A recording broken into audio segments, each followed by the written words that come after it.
नमस्कार साथियों, राजस्थान इकोनॉमी की क्लास में आप सभी का स्वागत है। और आज की क्लास में हम स्टार्ट करने जा रहे हैं राजस्थान आर्थिक समीक्षा अर्थात इकोनॉमिक रिव्यू जो होता है उसके बारे में पढ़ेंगे। और अपने आप में महत्वपूर्ण क्लासें होने वाली है ये राजस्थान की अर्थव्यवस्था से संबंधित। और राजस्थान से संबंधित जो भी एग्जाम होते हैं, चाहे वो आरएस का एग्जाम हो, चाहे एसआई का एग्जाम हो, चाहे अन्य कोई भी छोटा एग्जाम हो, सभी में राजस्थान अर्थव्यवस्था के क्वेश्चन है राजस्थान जीके वाले पार्ट में अक्सर पूछे जाते हैं। और करंट अफेयर्स के जो क्वेश्चन होते हैं वो भी यहाँ से काफ़ी कुछ पुटअप होकर के आते हैं। तो अपने आप में महत्वपूर्ण टॉपिक है और इसको आज अपन स्टार्ट कर रहे हैं। देखेंगे कि राजस्थान आर्थिक समीक्षा से किस प्रकार क्वेश्चन बनते हैं और क्या क्या यहाँ से अपन को किस प्रकार पढ़ना होता है, वो सब आज की क्लास में हम जानेंगे। आगे बढ़ने से पहले अपन देखेंगे कि आर्थिक समीक्षा का मतलब क्या होता है और ये किस प्रकार मतलब एग्जाम में यहाँ से किस प्रकार के क्वेश्चन बनते हैं वो जानेंगे। तो देखिए, समीक्षा शब्द इसके पीछे अपन ने लगा हुआ है। आर्थिक अर्थात इकोनॉमिक्स से जुड़ी हुई चीज़ है और समीक्षा का मतलब होता है रिव्यू। तो रिव्यू कोई भी चीज़ होती है उसका तब किया जाता है जब वो इवेंट हो चुका होता है, अर्थात घटना घटित हो चुकी होती है, उसके बाद में अपन उसका रिव्यू कर सकते हैं। घटना घटित होने से पहले किसी भी चीज़ का रिव्यू पॉसिबल नहीं है। तो आर्थिक समीक्षा जो है या इकोनॉमिक रिव्यू है वो अपन किसका करेंगे, जो घटनाएं घटित हो चुकी है। इसीलिए अभी वित्त वर्ष तो चल रहा है 23-24, लेकिन इस पे क्या लिखा हुआ है अपने पास में 22-23 लिखा है, अर्थात ये पिछले साल के जो डेटा है, आंकड़े हैं, वो इसमें यूज किए गए हैं। तो सरकार के जो भी प्लान थे, जो भी योजनाएं थी, जो भी कार्यक्रम थे, उनकी क्या मतलब किस प्रकार समीक्षा की गई है, आर्थिक रूप से अर्थव्यवस्था का क्या सिनेरियो है, वो सब कुछ इसमें अपन को बताया जाएगा। अब केवल इकोनॉमिक्स के हिसाब से इसका महत्व नहीं है या राजस्थान की अर्थव्यवस्था से वाले पार्ट से इसका महत्व नहीं है। अगर आप राजस्थान का भूगोल पढ़ रहे हैं तो वहाँ पे जैसे उद्योग का टॉपिक है, वहाँ पे कृषि का टॉपिक है, वहाँ पे जैसे परिवहन का टॉपिक है, उनमें भी जो डेटा होते हैं, जैसे कि राजस्थान में सड़कों की लंबाई वर्तमान में कितनी है, घनत्व कितना है, औद्योगिक उत्पादन वगैरह क्या है ना, कृषि में आंकड़े जो होते हैं जैसे टोटल खाद्यान्न उत्पादन वगैरह, वो सब इन्हीं ये जो आंकड़े होते हैं आर्थिक समीक्षा के, वो सरकार के ऑथेंटिक डेटा होते हैं, वहीं से पूछे जाते हैं। तो ये आपके वहां पर भी काम आएगा। इसके अलावा स्कीम्स और बजट संबंधित या करंट अफेयर्स के जो क्वेश्चन होते हैं राजस्थान के, वो भी यहाँ से काफी कुछ बनते हैं। तो अपना आप में महत्वपूर्ण है। और आज अपन राजस्थान की जो अर्थव्यवस्था है उसमें राजस्थान की इस साल की जो आर्थिक समीक्षा है उसको स्टार्ट करने जा रहे हैं। बहुत ही अपना आप में महत्वपूर्ण टॉपिक है एग्जाम के व्यू से, चाहे वो आरएस फ्री हो, चाहे एसआई का एग्जाम हो, चाहे और कोई सा भी एग्जाम हो राजस्थान से जुड़ा हुआ, सभी में यहाँ से क्वेश्चन अक्सर हुआ करते हैं। तो चलिए ये जानते हैं अपन कि आर्थिक समीक्षा। देखिए, अब इसमें कुछ आंकड़े होंगे और कुछ बच्चे जो पहली बार पढ़ रहे हैं उनके लिए थोड़ा सा हल्का सा क्लिष्ट भी हो सकता है ये, लेकिन जिन्होंने पहले पढ़ रखा है उनको समझ में आई जाएगी, क्योंकि पिछली बार अगर पढ़ा हुआ है तो आसानी से समझ में आएगी। लेकिन डरने जैसा कुछ भी नहीं है, अपन इसको बिल्कुल ही इजी वे में आसान भाषा में इसको अपन देखेंगे और इससे संबंधित कुछ शब्दावली होती है उसको अपन देखेंगे। हालांकि ये पहला चैप्टर है इसका, वर्ध आर्थिक प्रवृत्तियों का परिदृश्य, आर्थिक समीक्षा का पहला चैप्टर है। इसमें कुछ शब्दावलियां हैं वो समझेंगे, ये अपन के आगे कंटिन्यू काम आएगी सब जगह, है ना। तो चैप्टर वाइज अपन चलेंगे। आर्थिक समीक्षा,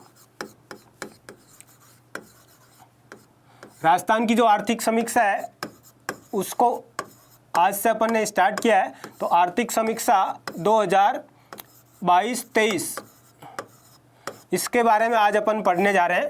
तो यहाँ से कुछ पहला चैप्टर है ये वर्ध आर्थिक प्रवृत्तियों का परिदृश्य, पहला चैप्टर है वर्ध आर्थिक प्रवृत्तियों का परिदृश्य।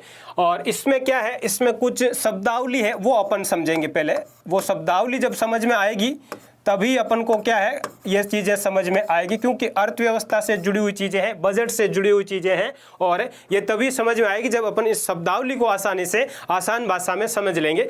तो अपन इसी शब्दावली को समझने की पहले कोशिश करेंगे।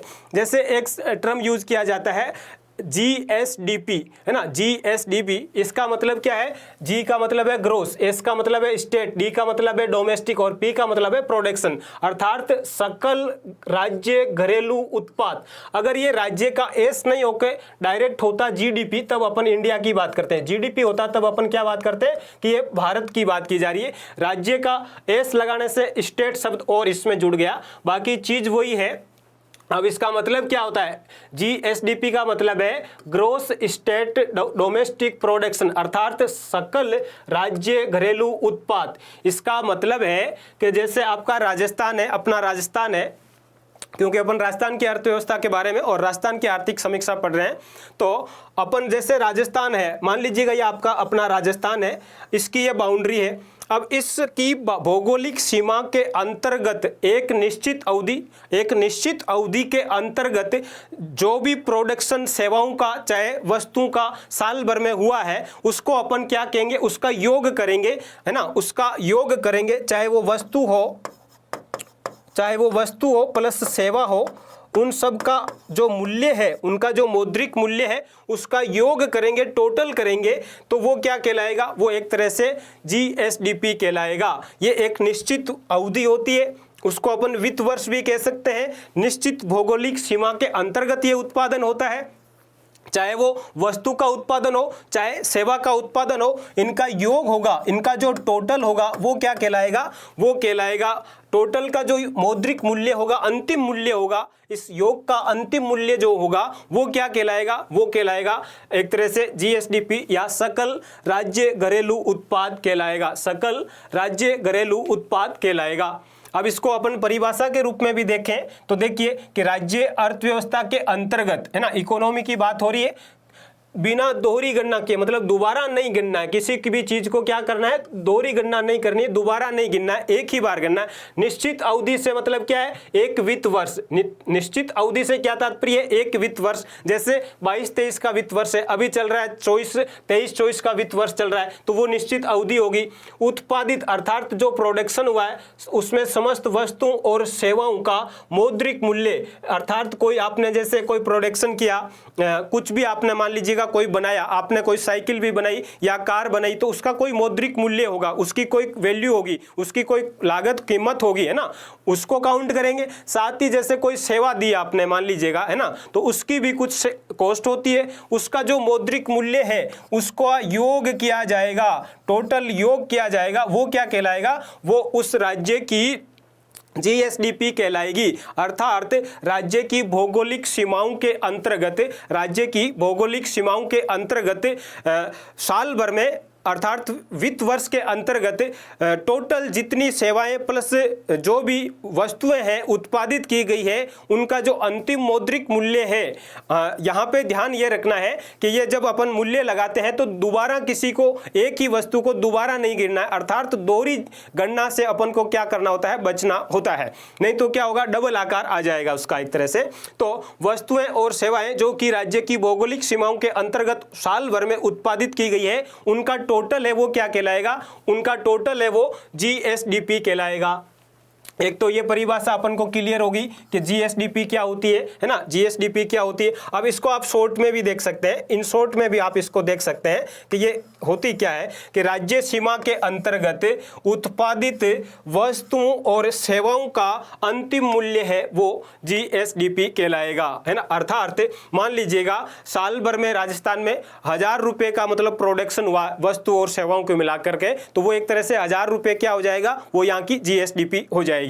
तो ये चीज समझ में आई होगी। तो ये जीएसडीपी क्या होती है ये समझ में आप लोगों के आया होगा। अब अगर जीडीपी की बात होती तो ये डायरेक्ट इंडिया की, भारत की बात हो जाती है ना। जीडीपी की बात होती तो ये भारत की बात हो जाती। अपन राजस्थान की बात कर रहे हैं इसलिए एस लग गया। एस का मतलब यहाँ पे राज्य से है, स्टेट से है। तो ये एक टर्मोलॉजी थी, सकल राज्य घरेलू उत्पाद। उम्मीद करता हूं आप लोगों के आसानी से समझ में आया होगा। अब इसकी गणना कैसे करते हैं, तो जीएसडीपी है ना, जीएसडीपी की जो गणना है उसके कुछ आधार है। उसकी गणना 2 आधार पे की जाती है। उसकी गणना कैसे करते हैं, 2 आधारों पे की जाती है। इसकी जो गणना होती है वो 2 आधार पे की जाती है। इसकी जो गणना है वो 2 आधार पे की जाती है। अब इसके आधार क्या क्या होते हैं, एक होता है प्रचलित मूल्य, अर्थात जैसे इसको आप इस टाइप से भी कह सकते हैं कि अभी वर्तमान में किसी वस्तु का मूल्य क्या है वो काउंट होगा यहाँ पे, है ना। तो इसको प्रचलित मूल्य भी कह सकते हैं। मूल्य में परिवर्तन होता रहता है। जैसे मान लीजिएगा कोई कार है आपने अभी खरीदी और उसकी मान लीजिएगा 5 लाख रुपए कॉस्ट है। उसकी क्या है, कॉस्ट है 5 लाख रुपए कॉस्ट है, तो वो उसका वर्तमान मूल्य हो गया। यही कार 5 साल पहले या 10 साल पहले, 5 साल पहले इसी कार का मूल्य है कुछ और हो सकता है ना, और अगले 5 साल में, 5 साल पूर्व इसी कार का मूल्य है ना, इसी कार का मूल्य है वो अलग था। मान लीजिएगा 4 लाख था उस टाइम, या 4.5 लाख था उस टाइम, मान लीजिएगा 4.5 लाख था, तो ये फर्क आ जाएगा एक तरह से। अब 5 साल बाद में मान लीजिएगा 5.5 हो सकता है। तो एक तो प्रचलित मूल्य अर्थात जो वर्तमान में मूल्य है वो एक किसी पुराने साल को आधार मान करके, जिसमें बहुत ज़्यादा उतार चढ़ाव नहीं हुए, ऐसे किसी ईयर को आधार मान करके हम जब गणना करते हैं तो उसको क्या कहेंगे, स्थिर मूल्य कहेंगे, है ना। एक आधार वर्ष निर्धारित कर दिया जाता है और उसके आधार पर जब हम गणना करते हैं तो उसको क्या कहेंगे, स्थिर मूल्य कहेंगे। तो 2 प्रकार के मूल्य हो जाएंगे, एक प्रचलित मूल्य होगा अर्थात जो प्रचलन में है वर्तमान में, जो वर्तमान में प्रचलन में है, जो वर्तमान में प्रचलन में है,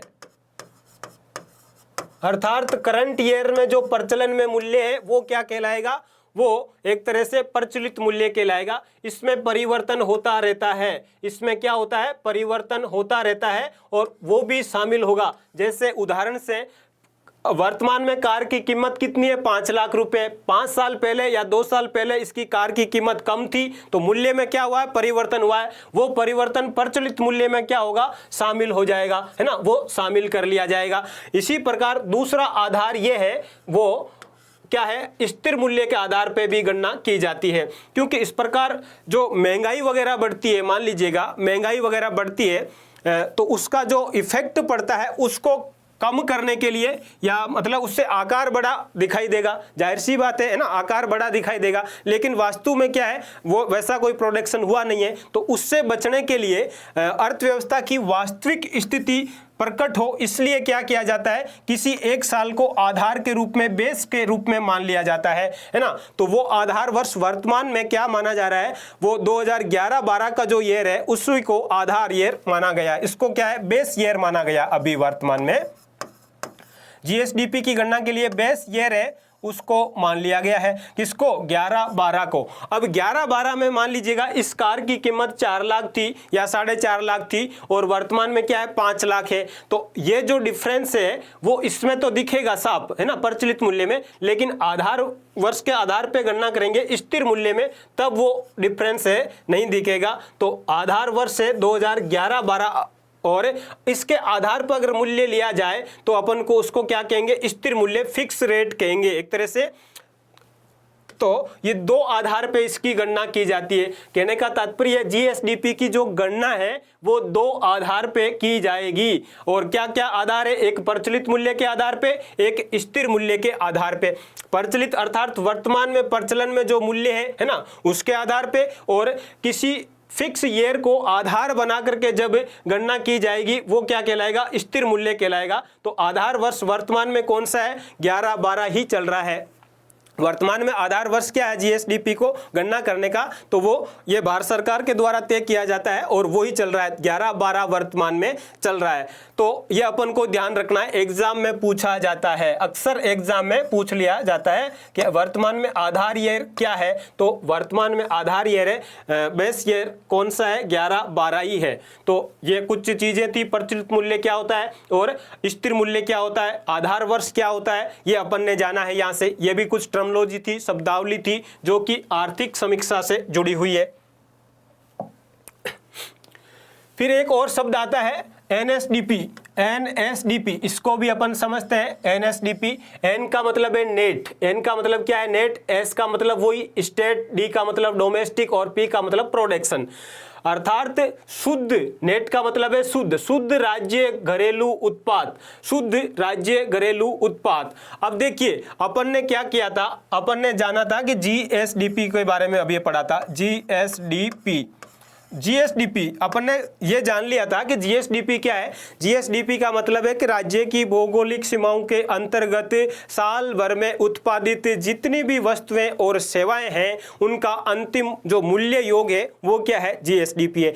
अब अपन ने मान लीजिएगा कोई सेवा अपन ने दी या कोई अपन ने कोई सेवा दी या कोई अपन ने वस्तु का प्रोडक्शन किया मान लीजिएगा, तो उस प्रोडक्शन के दौरान जो चीजें यूज आती है उनमें घिसाउट भी आती है प्रोडक्शन के दौरान। मान लीजिएगा अपन ने कोई कार है, अपन सेवा देने के लिए टैक्सी के रूप में चलाए हैं, तो अपन को क्या मिला, पैसा मिला है। अब वो कार घिस भी तो गई ना उस दौरान, उसमें घिसावट आ गई, तो जो उसका मूल्य है, मान लीजिएगा वो कार पहले 5 लाख रुपए की थी, साल भर में अपन ने चलाया, अपन ने उससे पैसा कमाया, टूरिस्ट टैक्सी के रूप में उसको चलाया एज ए टैक्सी, तो उसमें साल भर की उसको जो वैल्यू थी उसमें और कमी आ जाएगी, है ना। उसकी जो वैल्यू थी उसमें कमी आ जाएगी। क्यों कमी आएगी? क्योंकि उसमें घिसावट भी होती है, उसका मूल्यह्रास भी होता है। तो इसकी आधार पे अर्थात जीएसडीपी है उसमें से जो मूल्यह्रास होता है, जो मूल्यह्रास है उसको घटाने के बाद में, है ना, मूल्यह्रास को घटा लिया, जीएसडीपी में से जो मूल्यह्रास है उसको घटाया तो क्या बचेगा, एनएसडीपी बचेगा, है ना, एनएसडीपी बच जाएगा। तो ये एनएसडीपी बेसिकली, अब इसको अगर शब्दों में पिरोए तो वो क्या निकल करके आएगा कि सकल घरेलू उत्पाद अर्थात जीएसडीपी के जो आंकड़े हैं उसमें से स्थायी पूंजीगत उपभोग को घटाकर, इसका मतलब क्या है, इसका मतलब है मूल्यह्रास। इसका जो ये शब्द लिखा हुआ है इसका मतलब मूल्यह्रास ही है कि भाई उसको प्रोडक्शन करने में जो कमी आ गई है, मूल्य में कमी आ गई है ना, ह्रास हुआ है, जो घिसावट हुई है, उसको घटाने के बाद में क्या बच जाता है ना, उसके घटाने के बाद में एनएसडीपी है वो अनुमान प्राप्त हो जाता है। इन शॉर्ट अपन इसको इस टाइप से जान सकते हैं कि जीएसडीपी में से जो ह्रास है स्थायी पूंजीगत उपभोग, अर्थात कोई भी चीज अपन ने ऐसी यूज करी जिसमें से एक तरह से घिसावट हो गई, उसमें कुछ उसका वैल्यू कम हो गया, है ना।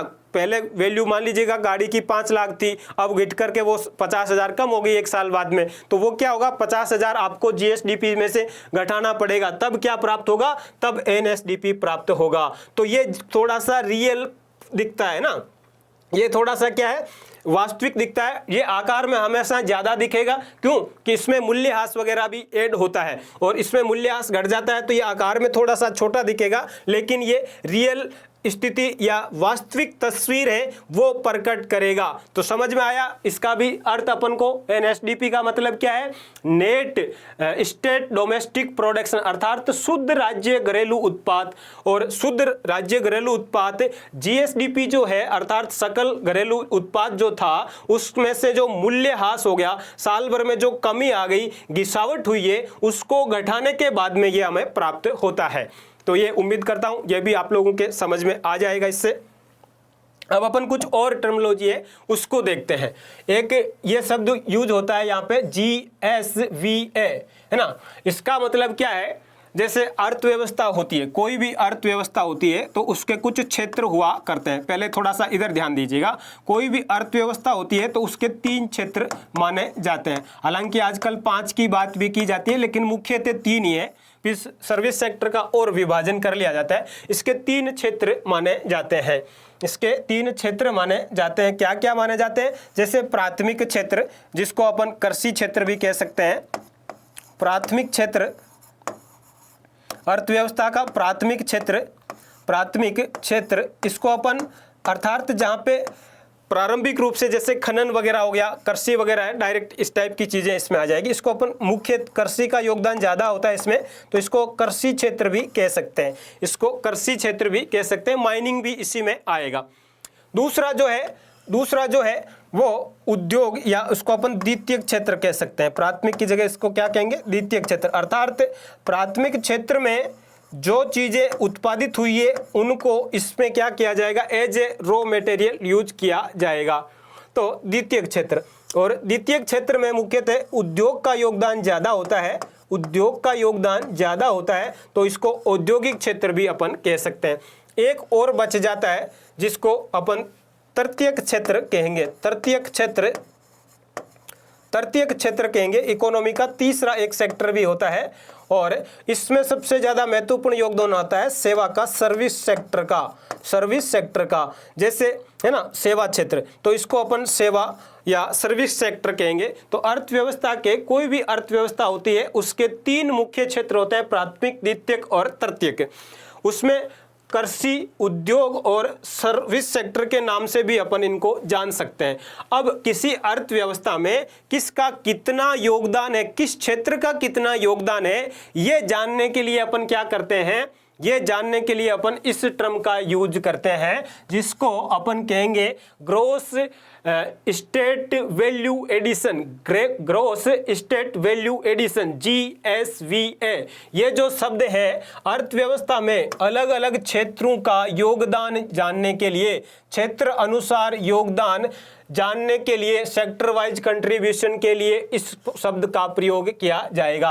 अर्थात इकोनॉमी में अलग अलग क्षेत्रों का, अर्थात कृषि का कितना योगदान है, उद्योग का कितना योगदान है, सेवा सेक्टर का कितना योगदान है, ये सब जानने के लिए अपन क्या करते हैं, इसका यूज करेंगे। इसका मतलब क्या हुआ, इसका मतलब ये होगा, जी का मतलब ग्रोस अर्थात सकल, एस का मतलब वही राज्य, और वी का मतलब है यहाँ पे मूल्य, वी का मतलब है वैल्यू, मूल्य, और ए का मतलब है एडिशन अर्थात मूल्य वर्धन कह सकते हैं, इसको संवर्धन कह सकते हैं, है ना, मूल्य वर्धन कह सकते हैं। तो सकल राज्य मूल्य वर्धन, ये जो शब्दावली है इसका प्रयोग हम अर्थव्यवस्था के अलग अलग क्षेत्रों के, अर्थात कृषि, उद्योग और सेवा का कितना योगदान है, इन क्षेत्रों का इकोनॉमी में कितना योगदान है ना, इकोनॉमी में कितना योगदान है वो जानने के लिए यूज करते हैं। कितना योगदान है, अलग अलग क्षेत्रों का कितना योगदान है, ये जानने के लिए हम क्या करते हैं, इस टर्मिनोलॉजी का यूज करते हैं, सकल राज्य मूल्य वर्धन, जिसको शॉर्ट में अपन GSVA कहेंगे, अर्थात ग्रोस स्टेट वैल्यू एडिशन। ये जो शब्दावली है इसका मुख्यतः हम प्रयोग क्या करेंगे, अर्थव्यवस्था के अलग अलग क्षेत्रों को जानने के लिए कि भाई इकोनॉमी में सबसे ज़्यादा किस क्षेत्र का योगदान है, वो जानने के लिए हम इस शब्दावली का प्रयोग करते हैं। तो ये भी उम्मीद करता हूँ आप लोगों के समझ में आएगा आसानी से। अब इसी प्रकार एक और आर्थिक समीक्षा में यह शब्द यूज होता है प्रति व्यक्ति आय, पर कैपिटा इनकम। ये तो आसान सा ही है, कोई इश्यू नहीं है ना। पर व्यक्ति आय अर्थात इसका मतलब क्या हुआ कि एक व्यक्ति साल भर में कितना कमा लेता है, उसकी इनकम कितनी है, मतलब साल भर में किसी व्यक्ति की जो इनकम है वही पर कैपिटा इनकम है एक तरह से। इसको निकालने का तरीका क्या है, पर कैपिटा इनकम को निकालने का तरीका क्या है, जो NSDP होती है ना, अभी अपन जान चुके हैं NSDP को कि शुद्ध राज्य घरेलू उत्पाद को क्या करते हैं, राज्य की जो मध्य वर्षीय कुल जनसंख्या है उससे विभाजित करके, है ना, NSDP अर्थात NSDP इसको अपन जान चुके हैं। NSDP क्या है, अर्थात शुद्ध, NSDP मतलब शुद्ध राज्य घरेलू उत्पाद अर्थात NSDP जो है उसको अपन क्या करेंगे, उसको राज्य की टोटल जनसंख्या, क्योंकि मान लीजिएगा उदाहरण के रूप में 1000 क्या है NSDP है किसी, अपन यहाँ पे NSDP 1 है और 50 क्या है उसकी मान लीजिएगा, या 500 क्या जनसंख्या है, जनसंख्या कितनी है 500, तो क्या आ जाएगा, कितना आ जाएगा, मतलब 2, ये क्या हो जाएगी 2 रुपये एक तरह से, मतलब प्रति व्यक्ति 2 रुपये क्या हो जाएगी, प्रति व्यक्ति एक तरह से इनकम हो जाएगी, है ना, ये प्रति व्यक्ति इनकम हो जाएगी एक तरह से, है ना। तो ये उदाहरण के रूप से अपन ने लिया इसको कि ये जनसंख्या है, ये क्या है जनसंख्या है, मान लीजिएगा 500 जनसंख्या है, और ये क्या है, ये NSDP है, ये NSDP है। तो इसको अपन डिवाइड करेंगे जनसंख्या से, तो पर व्यक्ति कितनी इनकम आ जाएगी, 2 रुपये इनकम आ जाएगी, ये क्या हो जाएगी, पर कैपिटा इनकम हो जाएगी। इसको NSDP को जब हम राज्य की जो पॉपुलेशन है, कुल जनसंख्या है ना, कुल जनसंख्या जो है राज्य की उससे डिवाइड करेंगे, कुल जनसंख्या से अपन क्या करेंगे, भाग देंगे, तब क्या आ जाएगा, तब आ जाएगा अपना पर कैपिटा इनकम आ जाएगी। और ये जो कुल जनसंख्या है कब की लेते हैं, मिड ईयर की ली जाती है। कुल जनसंख्या कब की का अनुमानित करके ली जाती है, मिड ईयर पॉपुलेशन है वो ली जाती है। साल के बीच में जो जनसंख्या होती है राज्य की उसको इससे डिवाइड करते हैं ना। एनएसडीपी को साल की मध्य की जो जनसंख्या है राज्य की कुल, उससे डिवाइड करने से क्या प्राप्त हो जाएगा, हमें प्रति व्यक्ति आय प्राप्त हो जाएगी। अब जिस राज्य की प्रति व्यक्ति आय ज़्यादा होगी तो ये उम्मीद कर सकते हैं कि वहाँ के लोग हैं ज़्यादा खुशहाल होंगे, एक तरह से ज़्यादा मतलब इकोनॉमिक रूप से संपन्न होंगे। जब व्यक्ति के पास में ज़्यादा पैसा होगा, इनकम ज़्यादा होगी तो वो अपने उसकी लाइफ स्टाइल भी अच्छी होगी, है ना, ये उम्मीद कर सकते हैं। तो ये अपने आप में एक वो इंडिकेटर है जो लोगों के जीवन स्तर को बताता है। और पर कैपिटा इनकम कम होगी किसी राज्य की तो डेफिनेटली वहाँ के लोगों का जीवन स्तर है वो भी निम्न प्रकार का होगा, अर्थात लोअर टाइप का होगा। तो ये अपने आप में पर कैपिटा इनकम का जो कॉन्सेप्ट है वो क्या बताता है, वो एक तरह से जीवन स्तर को अभिव्यक्त करता है। तो ये भी समझ में आ गया होगा आपके। और ये सारे आपस में जुड़े हुए टर्मोलॉजी है, एक समझ में आएगी तभी अगली समझ में आएगी।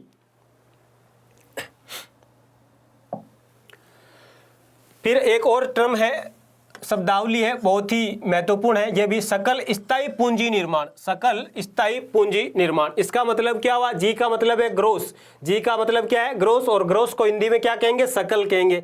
एफ का मतलब है फिक्स्ड, फिक्स का मतलब है स्थायी, और सी का मतलब है कैपिटल, कैपिटल का मतलब पूंजी, और एफ का मतलब है फॉर्मेशन अर्थात निर्माण। तो सकल स्थायी पूंजी निर्माण, ग्रोस फिक्स्ड कैपिटल फॉर्मेशन, है ना, इसको अपन क्या कहेंगे, ग्रोस फिक्स्ड कैपिटल फॉर्मेशन। अब इसको भी समझते हैं, ये भी है कि इकोनॉमिक सर्वे में यूज होता है और महत्वपूर्ण टर्मोलॉजी है, और आज के समय में और भी ज़्यादा महत्व हो जाता है इसका। तो इसका मतलब क्या है, सकल स्थायी पूंजी निर्माण। सकल स्थायी पूंजी निर्माण का मतलब है कि जैसे आपने इसको उदाहरण से समझते हैं, एक उदाहरण से इसको समझते हैं। जैसे अपन उदाहरण लेते हैं, मान लीजिएगा उदाहरण लेते हैं कि आपका जो टोटल आपके पास में इनकम हुई, मान लीजिएगा साल भर का जो भी है वो 1000 या 100 रुपये की है, मान लीजिएगा 100 रुपये की है आपके पास में, 100 रुपये की आपके पास में क्या है टोटल, आपका मतलब एक तरह से जीडीपी है आपकी, क्या है जीडीपी है या जीएसडीपी है, मान लीजिएगा जीएसडीपी कितनी है आपकी, जीएसडीपी क्या है वो आपकी 100 रुपये है, 100 रुपये क्या है जीएसडीपी है मान लीजिएगा।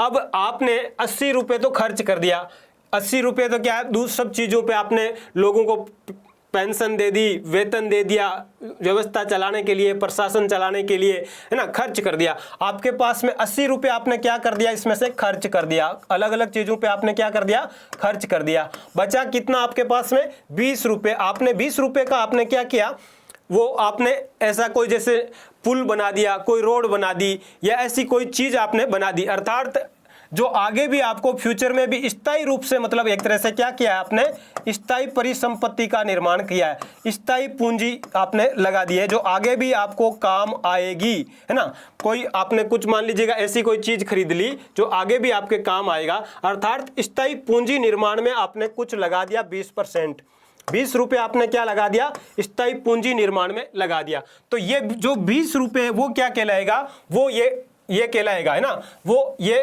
क्या कहलाएगा, GFCF कहलाएगा। आपका जो 20 रुपये 100 में से, अर्थात ये परसेंटेज के हिसाब से कितना हो जाएगा, 20% हो जाएगा।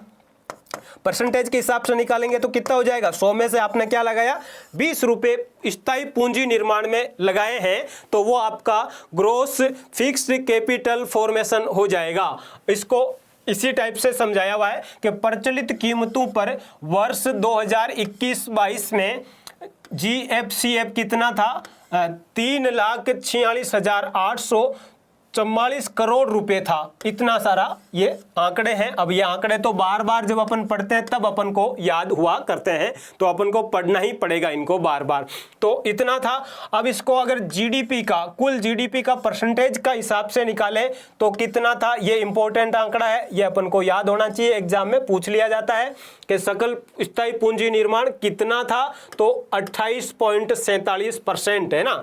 जीडीपी अर्थात जीएसडीपी कह दीजिएगा, जीडीपी कह दीजिएगा, एक ही बात है। तो अपन ने अर्थात इसको इस एग्जाम से समझने की कोशिश करिएगा कि जैसे 100 रुपये अपन ने क्या किया, अपना जीएसडीपी थे या जीडीपी था, 100 रुपये क्या था, अपना जीडीपी था, उसमें से आपने क्या किया, लगभग 72 रुपये के आसपास में आपने क्या कर दिया, खर्च कर दिया, है ना, खर्च कर दिया। बचा क्या अपने पास में, 28 रुपये समथिंग बचा, वो अपन ने क्या किया, स्थायी पूंजी निर्माण में अपन ने लगा दिया। वो अपना क्या कहलाएगा, वो आपका ये एक तरह से ये आंकड़ा निकल करके आ जाएगा।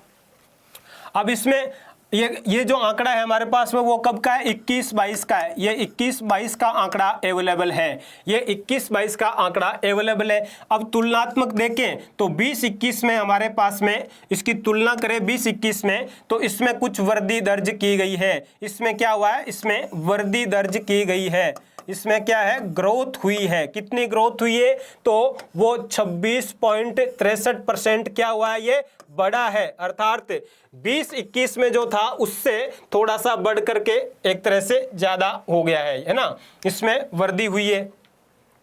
अब इसमें जो ये पूंजी निर्माण होता है ना, सकल पूंजी निर्माण होता है, स्थायी सकल पूंजी निर्माण होता है, अर्थात GFCF जो है, इसमें अलग अलग सेक्टर का योगदान देखें कि सरकार ने कितना पैसा लगाया है, निजी क्षेत्र ने कितना पैसा लगाया है, वो देखें तो टोटल जैसे 100% है ना, टोटल अगर 100% है, टोटल कोई भी होता तो 100% ही होता है।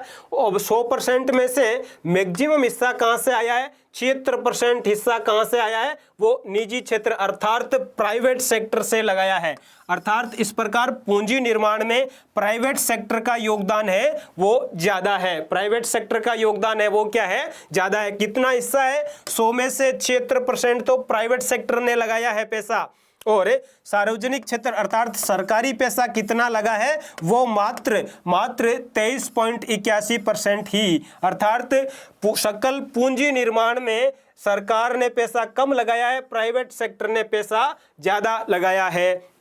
और पिछले 5 सालों का अगर नजर डालें आंकड़ों पे, तो दोनों ही सेक्टर अर्थात निजी प्राइवेट सेक्टर और पब्लिक सेक्टर की जो ग्रोथ है इस मामले में, किसमें, GFCF में, वो किस प्रकार की है, जिगजैग टाइप की है। अर्थात जैसे इस प्रकार का कोई आंकड़ा होता है, जैसे इतना बड़ा, फिर इस टाइप से, फिर इस टाइप से, फिर इस टाइप से, इस टाइप से, इसको अपन क्या कहेंगे, जिगजैग वर्दी कहेंगे। इसको अपन क्या कहेंगे, जिगजैग वर्दी कहेंगे,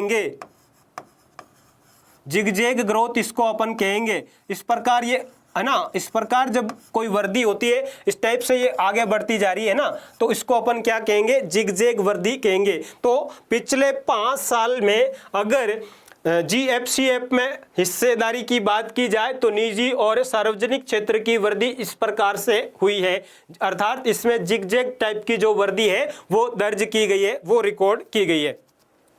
तो उम्मीद है ये सकल स्थायी पूंजी निर्माण क्या होता है ये भी आप लोगों के इस एग्जाम्पल के माध्यम से अच्छे से समझ में आ जाएगा।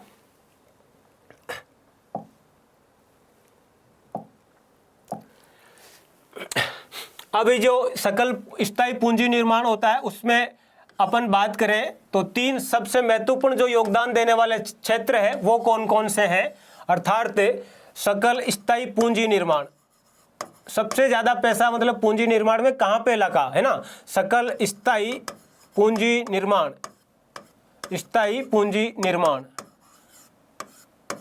तो इसमें सबसे ज्यादा जो पैसा लगाया है लोगों ने वो किस में लगाया है, वो कंस्ट्रक्शन में लगाया है। सबसे ज्यादा बड़ेदारी हिस्सेदारी किसकी है, निर्माण सेक्टर की है, कंस्ट्रक्शन की, है ना। कंस्ट्रक्शन अर्थात इसमें जैसे कोई आपने रोड बना दी, कोई रेलवे लाइन बना दी, कोई पुल बना दिया, इस टाइप की कोई भी चीज हुई है तो वो किस में आ जाएगी, कंस्ट्रक्शन में आ जाएगी, निर्माण क्षेत्र में आ जाएगी, है ना। तो सबसे महत्वपूर्ण योगदान किसका रहा है या सबसे ज्यादा एक तरह से शेयरिंग किसकी रही है, तो वो कंस्ट्रक्शन की, निर्माण की रही है। फिर दूसरा अगर सेक्टर की बात करें तो आवासीय भवन जो होते हैं, रेजिडेंशियल जो बनते हैं मकान वगैरह, उसकी बात की जा सकती है, उसका योगदान भी काफी महत्वपूर्ण है। लोगों ने अपनी जो इनकम होती है उसका मैक्सिमम हिस्सा, या राज्य में जो GSDP है, NSDP है, उसका मैक्सिमम हिस्सा कहाँ पे लगा है, तो कंस्ट्रक्शन के बाद में किस में लगा है, अर्थात जो घर होते हैं, लोगों ने क्या बनाए हैं, घर बनाए हैं, घरों में, है ना, घर निर्माण में, अर्थात भवन निर्माण में, आवासीय भवन जो लगते हैं ना, रहने के लिए जो घर बनते हैं रहने के लिए, उनमें लगाया है ज्यादातर पैसा, है ना, रहने के लिए। तो इसका दूसरे नंबर पे महत्व हो जाएगा एक तरह से। और तीसरा अगर पैसे को देखा जाए तो लोक प्रशासन अर्थात पब्लिक एडमिनिस्ट्रेशन से जुड़ी हुई जो चीज़ें होती है अर्थात सरकार है ना, गवर्नमेंट ने क्या करती है, जैसे गवर्नमेंट क्या करती है, मान लीजिएगा कहीं नई कोई तहसील बना दी, कहीं उपखंड बना दिया, कहीं डिस्ट्रिक्ट बना दिया, तो वहाँ पे भी सरकार को क्या करना पड़ता है, खूब सारा पैसा लगाना पड़ता है। गवर्नमेंट है वो पब्लिक लोक प्रशासन लोक सेवाओं के लिए है ना, लोक सेवाओं के लिए, लोक सेवाओं की ट्रेनिंग वगैरह होती है उनके लिए, लोक सेवाओं के लिए मतलब है ना, तो लोक सेवाओं में भी पैसा लगाया गया है। तो सकल स्थायी पूंजी निर्माण में ये 3 क्षेत्र है जिनका योगदान सबसे सर्वाधिक योगदान वाले है ना, सर्वाधिक योगदान वाले 3 क्षेत्र कौन से हैं ये पूछे जा सकते हैं। सर्वाधिक योगदान वाले क्षेत्र कौन कौन से हैं, तो निर्माण क्षेत्र, फिर आवासीय भवन और लोक प्रशासन है ना। योगदान वाले क्षेत्र की बात करें तो ये 3 क्षेत्र उभर करके सामने आएंगे। तो 3 क्षेत्र कौन कौन से हैं, कंस्ट्रक्शन अर्थात निर्माण, फिर आवासीय भवन रेजिडेंशियल जो कॉम्प्लेक्स बनते हैं वो, या रेजिडेंशियल आवास जो बनते हैं, फिर लोक सेवाएं या पब्लिक एडमिनिस्ट्रेशन से संबंधित जो खर्चा होता है सरकार का वो तीसरे नंबर पे है। किसमें, सकल स्थायी पूंजी निर्माण अर्थात एनएसडीपी का जो हिस्सा स्थायी रूप से पूंजी निर्माण में लगा दिया जाता है उसकी बात यहाँ पे हो रही है। तो इसको जनरली इसी टाइप से अपन देखते हैं कि सबसे ज़्यादा योगदान किसका है, तो निर्माण क्षेत्र का, दूसरे नंबर पे आवासीय भवन, तीसरे नंबर पे लोक प्रशासन अर्थात सरकारें लोक सेवाओं को संचालित करने के लिए भी खूब सारा पैसा इन्वेस्ट करती है, लगाती है, वो भी इसमें काउंट होगा। अब कुछ आंकड़े हैं है ना, कुछ आंकड़े हैं उनको अपन देखेंगे मूल्य साख्यांकी है ना, कुछ आंकड़े हैं उनको अपन देखेंगे मूल्य साख्यांकी। तो किस प्रकार मूल्य निर्धारित किए जाते हैं है ना, किसी भी चीज़ के, किसी वस्तु के मूल्य कैसे निर्धारित होते हैं, कैसे उनकी गणना होती है, वो सब इसमें अपन देखेंगे, वो सब इसमें अपन देखेंगे। जैसे और इसी के आधार पे फिर वो मुद्रास्फीति वगैरह सारी वो चीज़ें अपन डिसाइड करते हैं। तो एक होता है इसमें WPI है ना, होलसेल प्राइस इंडेक्स। WPI का मतलब क्या है, थोक मूल्य सूचकांक, थोक मूल्य सूचकांक। होलसेल प्राइस होती है, जैसे आपको जैसे मान लीजिएगा आपको क्या कोई चीज़ लेना है, मान लीजिएगा घी लेना है ना, तो 2 प्राइस होगी इसकी, घी की 2 रेट मिलेगी आपको। एक तो मिलेगी आपको मंडी में अलग रेट मिलेगी है ना, मंडी में अलग रेट मिलेगी, और लोकल जो दुकानदार है, खुदरा जो दुकानदार है, लोकल दुकान पे आपको है ना, वहाँ पे आपको क्या मिलेगा, अलग रेट मिलेगी। लोकल शॉप पे दुकान पे अलग रेट मिलेगी और मंडी में आपको अलग रेट मिलेगी। मान लीजिएगा यहाँ पे आपको सस्ता मिलेगा, जाहिर सी बात है मंडी में आपको क्या मिलेगा, सस्ता मिल जाएगा थोड़ा सा, और यहाँ पे हल्का सा क्या होगा, थोड़ा सा महंगा मिलेगा, क्योंकि यहाँ पे कॉस्ट बढ़ जाती है थोड़ी सी उसकी ट्रांसपोर्टेशन वगैरह की, और वो खुद ये लोकल दुकानदार कहाँ से, यहीं से ला करके बेचता है। तो 2 रेट हो जाती है कि एक ही चीज की क्या होती है, 2 रेट हो जाती है, एक ही वस्तु की 2 रेट हो जाती है। अब मंडी वाली जो रेट है वो क्या कहलाएगी, वो होलसेल कहलाएगी, वो एक तरह से थोक में कहलाएगा है ना, थोक में एक साथ लाता है इसलिए वो थोक मूल्य कहलाएगा। वो मूल्य क्या कहलाएगा, थोक कहलाएगा। और ये क्या कहलाएगा, ये खुदरा कहलाएगा, ये खुदरा मूल्य कहलाएगा। जो लोकल लेवल पे, स्थानीय स्तर पे मूल्य होता है वो लोकल लेवल पे, एक तरह से इसको आप शक्कर के माध्यम से या चीनी के माध्यम से भी समझ सकते हैं। जैसे लोकल दुकान पे आप गए, अपने गली मोहल्ले की दुकान पे, वहाँ पे आपको मान लीजिएगा शक्कर का जो मूल्य मिल रहा है वो 50 रुपये किलो मिल रहा है, और आप मंडी चले जाते हैं, मान लीजिएगा 2-4 किलोमीटर दूर कहीं मंडी है वहाँ पे, तो वहाँ पे हो सकता है आपको वो 42-45 रुपये में ही मिल जाए, अर्थात आपको अलग अलग मूल्य मिलेंगे। तो ये जो मूल्य होता है वो कैसे निकाला जाता है, वो सब इसमें देखा जाएगा। तो होलसेल प्राइस इंडेक्स है अर्थात थोक मूल्य सूचकांक, ये आर्थिक एवं सांख्यिकी निदेशालय के द्वारा, राजस्थान सरकार का आर्थिक और सांख्यिकी निदेशालय कहाँ पे है, जयपुर में है, जयपुर में है और जयपुर में स्थित है। और इसके द्वारा ही ये जो आर्थिक समीक्षा है वो जारी की जाती है ना। आर्थिक समीक्षा किसके द्वारा जारी की जाती है, इसी के द्वारा जारी की जाती है ना, इसके द्वारा ही यह आर्थिक समीक्षा जारी की जाती है। अब ये बजट जब आता है ना, बजट जब आता है तब जारी की जाती है, हमेशा बजट से पहले होती थी है ना, एक दिन पहले आती थी सेंट्रल की, हालांकि अब भी बजट से एक दिन पहले आती है। लेकिन राजस्थान में सीएम साहब जो अशोक गहलोत है वो वित्त मंत्री है, बजट कौन पेश करता है, वित्त मंत्री, और अपने यहाँ पे वित्त मंत्री भी कौन है, अशोक गहलोत जी है ना, और सीएम भी है, वो वित्त मंत्री के साथ में, उनके द्वारा बजट के साथ ही पेश की गई थी, बजट के साथ ही पेश की गई थी। इस बार के बजट के साथ ही आर्थिक समीक्षा है वो पेश की गई। तो वित्त मंत्री किसने पेश की? तो वित्त मंत्री पेश करता है। वित्त मंत्री कौन है? अशोक गहलोत, मुख्यमंत्री भी है और वित्त मंत्री का चार्ज भी है, तो उनके द्वारा पेश की गई। तो इसको जारी करने वाला ये क्वेश्चन बन सकता है यहाँ से कि राजस्थान की आर्थिक समीक्षा कौन से विभाग द्वारा जारी की जाती है? तो आर्थिक एवं सांख्यिकी जो निदेशालय है उसके द्वारा, है ना, निदेशालय है उसके द्वारा ये तैयार की जाती है और उसके द्वारा ये जारी होती है। आर्थिक सांख्यिकी विभाग जो होता है उसके द्वारा जारी की जाती है। अब ये WPI के जो आंकड़े हैं वो साप्ताहिक आधार पर जारी किए जाते हैं।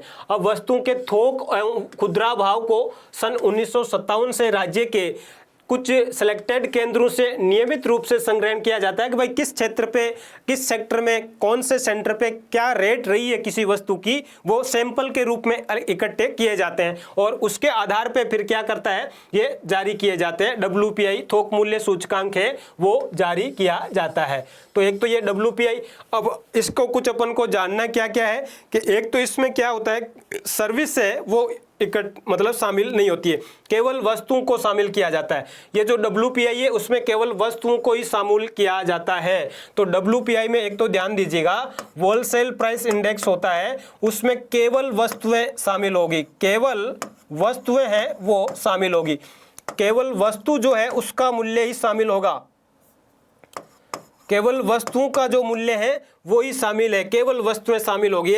सेवाएं इसमें शामिल नहीं है, सेवाएं इसमें शामिल नहीं की जाती है। ये क्या बताता है? WPI होलसेल अर्थात थोक मूल्यों में उतार चढ़ाव को ये दिखाएगा। ये क्या बताएगा? थोक मूल्य कौन सा? मंडी वाला जो मूल्य है उसमें कितना कैसे चेंज आता है वो क्या दिखाएगा? वो WPI बताएगा। अर्थात थोक मूल्य सूचकांक है वो कैसे दिखाएगा? वो एक तरह से इस टाइप से बताएगा कि भाई जो होलसेल रेट है उसमें कितनी क्या क्या उतार चढ़ाव आता है, क्या परिवर्तन आता है, वो आपको WPI के माध्यम से पता चलेगा, है ना, WPI के माध्यम से। अब इस WPI को तैयार कौन करता है? तो राजस्थान में यही आर्थिक और सांख्यिकी निदेशालय है वो जारी करेगा, है ना, वो जारी करेगा। इसी प्रकार एक खुदरा मूल्य सूचकांक भी होता है। अब इसका महत्व की बात करें, अगर इसके महत्व की बात करें किसके? WPI के, थोक मूल्य सूचकांक। WPI अर्थात थोक मूल्य सूचकांक का वैल्यू क्या है, क्यों इसको तैयार किया जाता है? थोक मूल्य सूचकांक जो होता है उसको क्यों तैयार किया जाता है और इसका क्या महत्व है, तो ये थोड़ा सा अपन जान लेते हैं।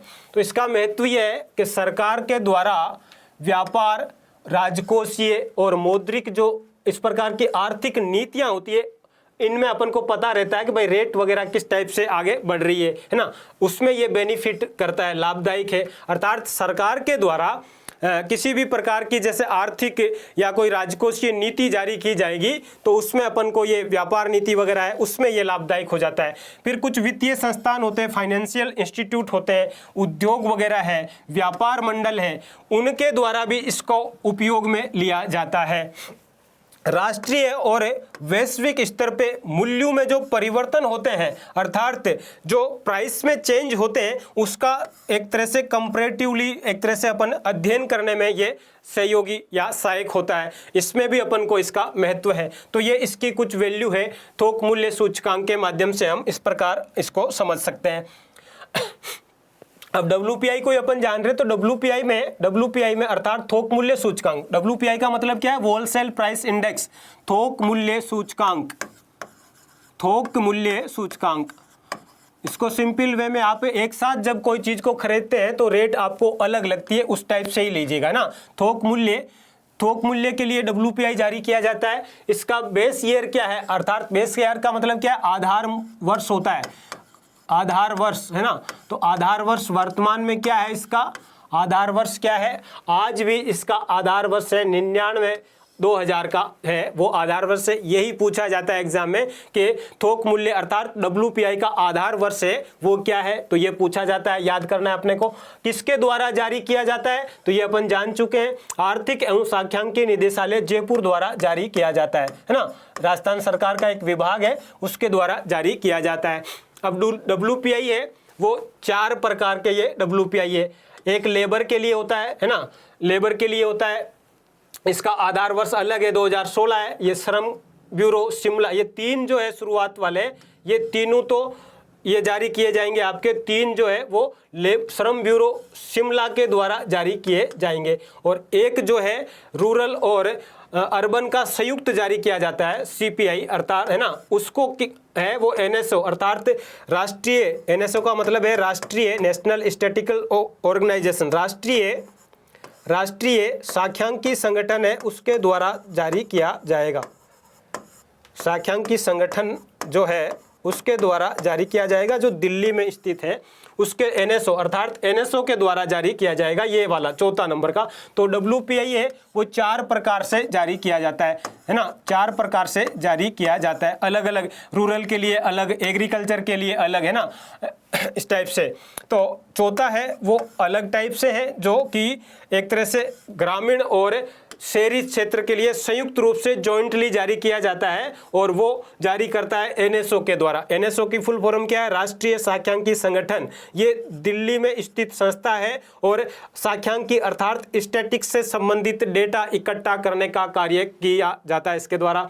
और CPI जो WPI का 3 पार्ट है, ये इसके ईयर एक तो 2016 है CPI IW का, CPI एग्रीकल्चर लेबर के लिए, CPI रूरल लेबर के लिए, इसका ऑलरेडी 12 और मतलब 2012 को अभी लेटेस्ट में बना दिया गया था। एक 1986-87 का ही चल रहा है एग्रीकल्चर लैंड के लिए, मतलब लेबर के लिए आज भी पुराना ही आधार वर्ष चल रहा है।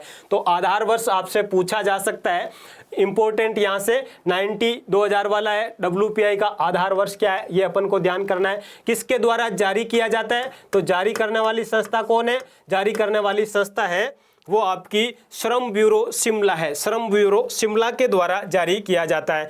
एक और है CPI रूरल और ये जो कि संयुक्त रूप से जारी होता है, शहरी और ग्रामीण का एक साथ होता है, ग्रामीण और शहरी का एक साथ जारी होता है।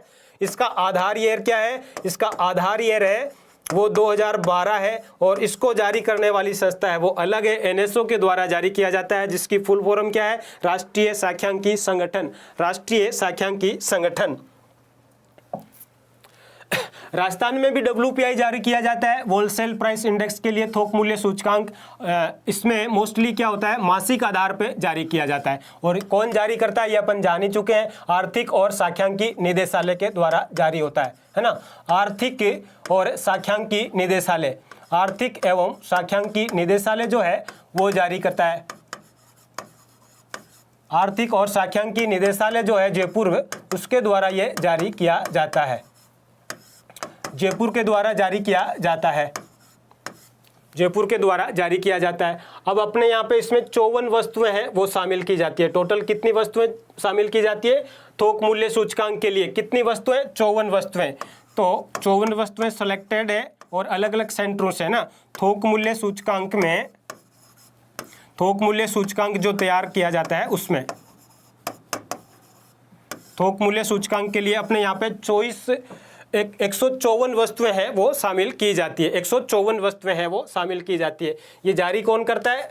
आर्थिक एवं सांख्यिकी निदेशालय। और किस आधार पे होता है? मंथली होता है ना, मंथली जारी होता है, मंथली जारी होता है।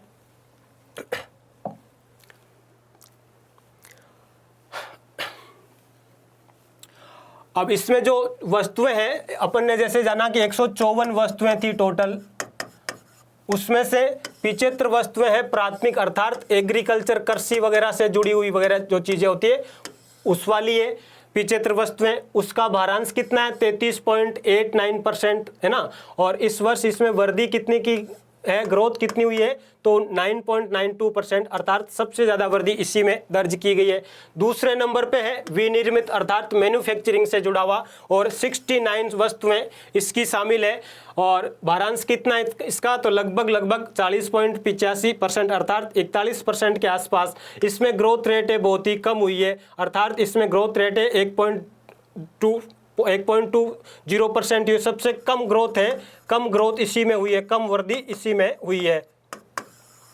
तीसरा जो है ईंधन है, शक्ति है, प्रकाश है, इस टाइप से जो लुब्रिकेंट वगैरह होते हैं उनकी 10 वस्तुएं इसमें शामिल की गई है और 16% समथिंग का योगदान। ये डेटा याद नहीं भी रहे तो भी चलेगा, कोई ज़्यादा इश्यू नहीं है। ये इतने आंकड़े आपको याद रहेंगे नहीं, लेकिन अपन को देखना था। यहाँ से क्वेश्चन हो सकता है कि 154 वस्तुओं में से कृषि क्षेत्र से, फिर मैन्युफैक्चरिंग से, ये मैन्युफैक्चरिंग से है, ये एग्रीकल्चर से है, और ये इस टाइप से जो ईंधन वगैरह होता है उससे जुड़ी हुई कुछ वस्तुएं हैं वो भी इसमें ऐड की जाती है।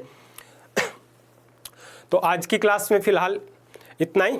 अगली क्लास में अपन कंटिन्यू करेंगे। चैप्टर जो फर्स्ट है आर्थिक समीक्षा का, उसी को समझेंगे। शब्दावली वगैरह समझ में आ गई तो आगे सारी चीज़ें आसानी से समझ में आएगी और खूब सारे डायग्राम और टेबल्स वगैरह के माध्यम से सारी चीज़ें आएगी तो इजीली समझ में आ जाएगी, उम्मीद करता हूँ। चलिए इस क्लास में फिलहाल इतना ही, अगली क्लास में फिर मिलेंगे। तब तक के लिए थैंक यू सो मच।